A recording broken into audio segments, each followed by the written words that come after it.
మనతో కాంగ్రెస్ లీడర్ కూడా join అవ్వబోతున్నారు. So Vijay గారు, మనకి ఎలక్షన్స్ అనేది హార్డ్లీ ఒక 1 మంత్ కూడా కాలేదు. తెలంగాణకి అసెంబ్లీ ఎన్నికలు అయిపోయి ఇప్పుడు మళ్ళీ పార్లమెంట్ ఎన్నికల కోసం గేరప్ అవడం అనేది ఎలా ఉంది మూడు ట్రెండ్ అని మీకు అనిపిస్తోంది? ఇప్పుడు ఎలక్షన్స్ అయిపోయినాయి. అసెంబ్లీ ఎలక్షన్లు చాలా కీలకం ఏ రాష్ట్రానికి. నెక్స్ట్ పార్లమెంట్ ఎలక్షన్లు మనకి మేలో జరుగుతాయి. మా జనవరి మార్చిలో షెడ్యూల్ వస్తుంది, మేలో జరుగుతాయి. అన్ని రాజకీయ పార్టీలు సిద్ధం కావాల్సినటువంటి అవసరం ఉంటుంది. ఎందుకంటే పార్లమెంట్లో కూడా ఆ రాజకీయ పార్టీకి సంబంధించినటువంటి ఉనికి కావచ్చు, బలం కావచ్చు నిరూపించుకునేటువంటి అంశము ఇందులో జరుగుతుంది. అందుకే ఒక్కొక్క పార్టీ, కాంగ్రెస్ పార్టీ వాళ్ళ పొలిటికల్ అఫైర్స్ కమిటీలో సోనియా గాంధీ పోటీ చేయాలని ఒక తీర్మానం చేసి పంపారు. అది యాక్సెప్ట్ చేస్తారా లేదు, సోనియా గాంధీ కాదు ప్రియాంక గాంధీ అయినా ఎవరో ఒకరు గాంధీ ఫ్యామిలీ నుంచి నెహ్రూ గాంధీ ఫ్యామిలీ నుంచి ఒకరు ఇక్కడ పోటీ చేయాలనే ఒక ఆలోచన చేస్తున్నట్టు కనిపిస్తుంది. ఎందుకంటే వాళ్ళకి బలం ఉత్సాహం ఉన్నది, మేము అధికారంలోకి వచ్చినాము. ఆ నేపథ్యంలో అంటే వచ్చినారని వాళ్ళు చేస్తామని నల్గొండ నుంచి చేయమనేది ప్రధానంగా వస్తున్నటువంటిది. నల్గొండ జనరల్ కాంగ్రెస్ పార్టీకి బలంగా ఉన్నటువంటి ఎంపీ స్థానము. అది ఎప్పుడైనా అటువంటి దానివల్ల ఉపయోగం ఏంటి, ఓడిపోయేటువంటిది బలహీనంగా ఉన్నటువంటి చోట వాళ్ళు ఏదైనా నిలబడితే పార్టీకి బూస్ట్ వచ్చే అవకాశం ఉంటుంది. ఇంకొకటి కాంగ్రెస్ పార్టీది ఏంటంటే ఉత్తరప్రదేశ్లో మళ్ళీ సోనియా గాంధీకి కూడా ఎఫెక్ట్ అయ్యే అవకాశం ఉంది అనేది వస్తున్నట్లు. మెదక్ సెంటిమెంట్ అంటే ఇందిరా మెదక్ సెంటిమెంట్ ఉన్నా ఇప్పుడు అక్కడ మెదక్ పోటీ చేద్దామనే ఆలోచన గట్టిగా లేదు. ఎందుకంటే మెదక్లో ఇక్కడ ఉన్నటువంటి పార్టీ బలంగా ఉందనే ఒక అంచనా ఉంది. వాళ్ళకి బలంగా ఉన్నటువంటి సీటు నల్గొండే.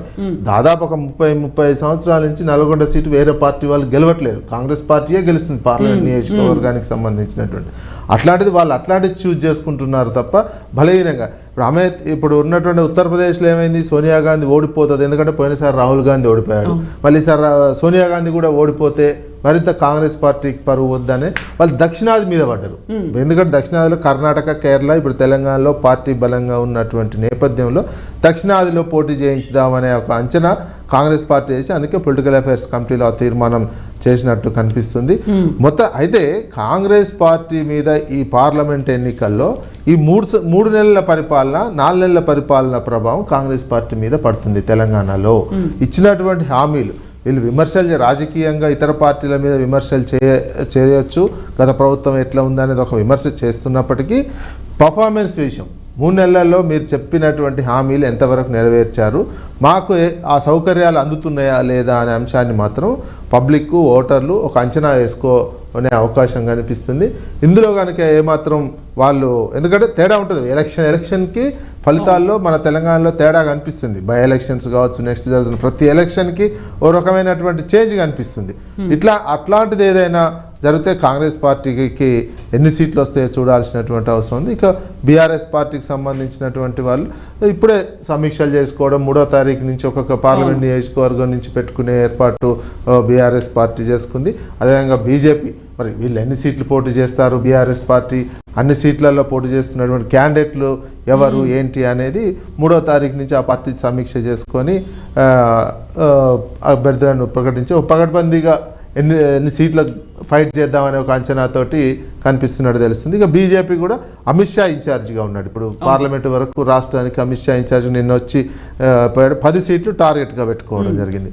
వాళ్ళు ఎప్పుడైనా పోయినసారి అసెంబ్లీ ఎలక్షన్లప్పుడు 90 సీట్లు టార్గెట్ పెట్టుకున్నారు. తెలంగాణ మిషన్ 90 అని చెప్పి 9 వస్తే చాలనే కాడికి పోయింది.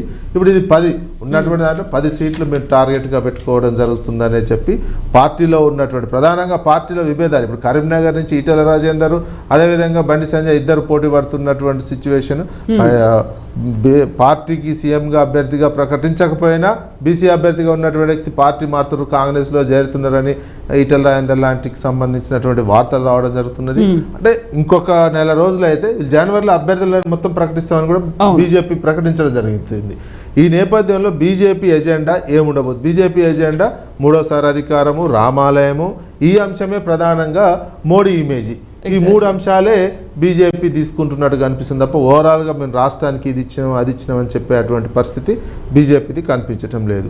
ఇక కాంగ్రెస్ పార్టీ అయితే ఈ 3 నెలల్లో చేసే దానికంటే గత ప్రభుత్వం మీద చేసేటువంటి విమర్శలనే టార్గెట్గా అదే అంశాన్ని పార్లమెంట్లో ఎలక్షన్లో కూడా ఆ అంశాన్ని ఎజెండాగా తీసుకుపోయే విధంగా, ఎందుకంటే ముఖ్యమంత్రి గారు మాట్లాడుతున్నటువంటి మాటలు, ఆ పార్టీ నాయకులు మాట్లాడుతున్నటువంటి అంశాలు అవే కనిపిస్తున్నాయి. మేము చేసేదానికి చెప్పడం కంటే ఈ 3 నెలల్లో మళ్ళీ పాత ప్రభుత్వం మీద విమర్శలు. ఇక బీఆర్ఎస్ పార్టీ ఎజెండా ఏం కనిపిస్తుంది, మేము చేసినటువంటి అభివృద్ధి ఇప్పుడు చూస్తున్నట్టు కాంగ్రెస్ పార్టీ పోల్చుకొని చూడండి. మళ్ళీ ప్రశ్నించే గొంతుగా తెలంగాణ నుంచి ఒక ప్రశ్నించే గొంతుగా పార్లమెంట్లో ఉండాలనే ఒక ఎజెండా, 3 పార్టీలు 3 ఎజెండాలు ప్రజల ముందు పెట్టబోతున్నట్టు అంచనా వస్తుంది. ఇక ప్రజలు ఏ రకంగా ఓటింగ్కి వచ్చినాక డిసైడ్ చేస్తారో చూడాల్సినటువంటి అవసరం అయితే కనిపిస్తుంది. ఎస్ అండి, మనతో పాటుగా